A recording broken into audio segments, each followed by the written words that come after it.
General, are you holding your nose and supporting this notwithstanding clause? I mean, how do you rationalize this? Your own father spoke out about it yesterday and has been for decades. Well, two questions. 2 points. I am certainly not doing that. I am fully supportive of our government's decision to appeal the decision of the Superior Court, which we believe it was wrongly decided. And so we are appealing that case. And because time is of the essence, there is an election in the City of Toronto in a few short weeks. We have decided to use a tool that is available, is a legal tool that is available to the legislature, and so we are using that tool to ensure that we can get this election, that the people of Toronto have the rules that they need and clarity that they need for this election. What do you say to your father? And with respect to my father, his views on the notwithstanding clause have been well documented, and he is open to the opportunity every time to be able to speak to those.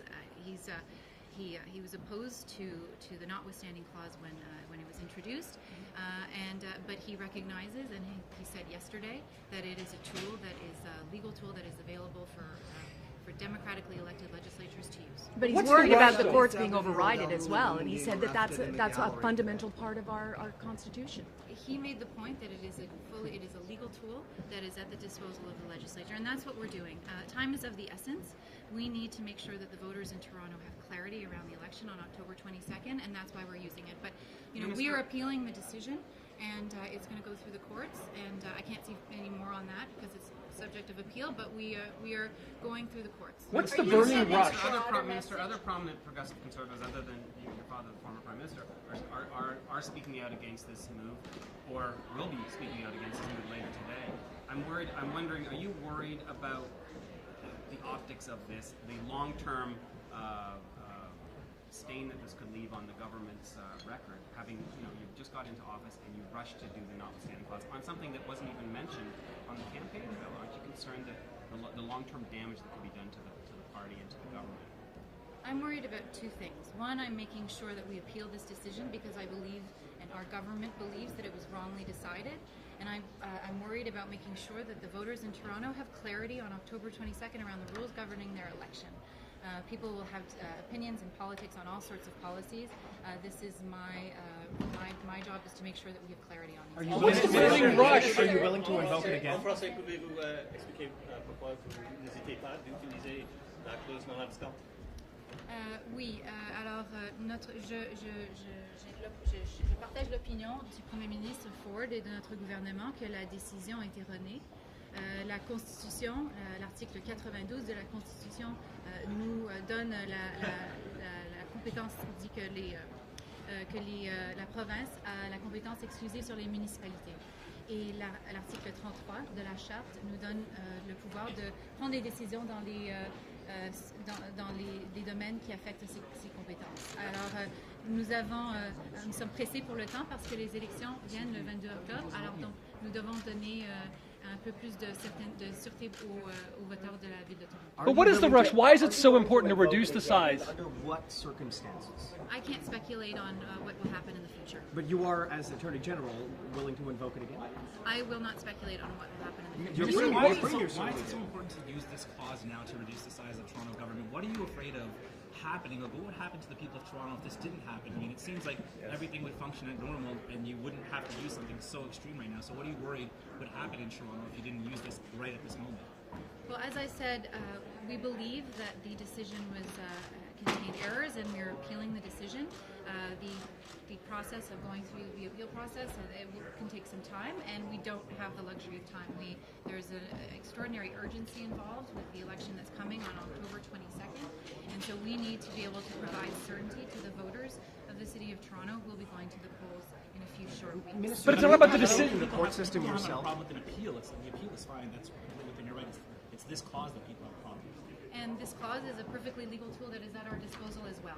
Minister, do you have faith in the court system yourself? I mean, you're the Attorney General, but here you are willing to trump the court system. Do you have faith in the court system yourself? I absolutely have faith in the court system, and that's why we're filing an appeal, and we're going to let the appeal run its course. Section 33 of the Charter is a tool that is available to us to use, and we have a very short timeline. We're facing an election on October 22nd. Who has final say in this province? The court or the Premier? Well, the people of Ontario have the final say in this province. That's the principle of our parliamentary democracy. But in between those and 4 years, Section 33 was put into the Charter to give flexibility, to give that tool to legislatures who are democratically elected and advancing their public policy options to have that opportunity, to have that power to do so, and that is why we're invoking it in this case. Do you agree with Est-ce que M. Ford devait s'excuser? Il dit que les juges ont eu moins de raison de prendre des décisions parce qu'ils ont été nommés et qui ont moins de légitimité. Est-ce qu'il ne devrait pas s'excuser d'avoir miné la crédibilité statutaire en Ontario? Moi, j'ai entendu M. Ford dire à plusieurs reprises qu'il respecte les juges, et c'est pour ça que nous avons aussi interjeté appel et que nous allons prendre ce processus. As Attorney General, did you offer any advice to the Premier about reasons why he should not, perhaps? As Attorney General, are you not concerned about that?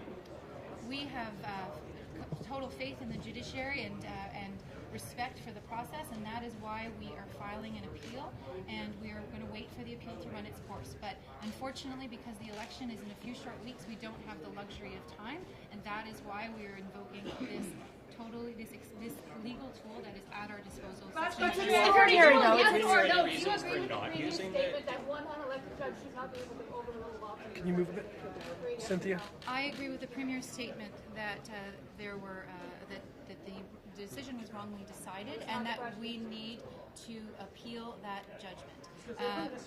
He made it clear that he doesn't believe a single unelected judge should be able to overrule a bill by this legislation. Do you agree with that?